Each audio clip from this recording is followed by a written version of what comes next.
যুক্তরাষ্ট্রের ক্যালিফোর্নিয়ায় সান ডিয়েগোর মিরামার এয়ারবেসের কাছে মার্কিন মেরিন কোরের একটি অত্যাধুনিক F-35B স্টিলথ যুদ্ধবিমান বিধ্বস্ত হয়েছে। শুক্রবার স্থানীয় সময় সকালে এই দুর্ঘটনা ঘটে। দুর্ঘটনার মুহূর্তে পাইলট সফলভাবে বিমান থেকে বের হয়ে প্রাণে বেঁচে যান এবং বর্তমানে তিনি আশঙ্কামুক্ত অবস্থায় চিকিৎসাধীন রয়েছেন। মেরিন কর্পস এর বিবৃতিতে জানায়, পাইলটকে স্থানীয় একটি হাসপাতালে নেওয়া হয়েছে। তিনি বর্তমানে স্থিতিশীল অবস্থায় রয়েছেন এবং তার আঘাতগুলো প্রাণঘাতী নয়। একটি সংবাদে হেলিকপ্টার থেকে ধারণ করা আকাশপথের ভিডিওতে দুর্ঘটনাস্থল থেকে ঘন কালো ধোঁয়া উঠতে দেখা যায়।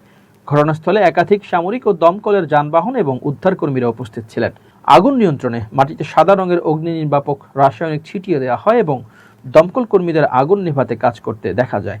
সান দিয়েগো ফায়ার বিভাগের মুখপাত্র ক্যান্ডেস হ্যাডলি জানান, বিমানটি বিধ্বস্ত হওয়ার পর আশপাশের এলাকায় ঝোপঝাড়ে আগুন লেগে যায়। সেই আগুন নিয়ন্ত্রণে দমকল কর্মীরা কাজ করেন। দুর্ঘটনা সম্পর্কে বিস্তারিত জানার জন্য তিনি মেরিন কর্পস এর এয়ার স্টেশন মিরামার কর্তৃপক্ষের সঙ্গে যোগাযোগের পরামর্শ দেন।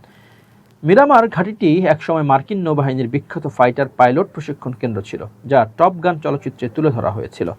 সে সময় এটি ফাইটার টাউন USA নামে পরিচিত ছিল।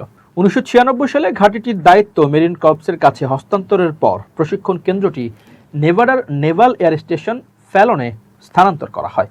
ফ্লাইট সেফটি ফাউন্ডেশনের এভিয়েশন সেফটি নেটওয়ার্কের তথ্য অনুযায়ী চলতি বছর যুক্তরাষ্ট্রে অন্তত 7টি সামরিক বিমান দুর্ঘটনা ঘটেছে।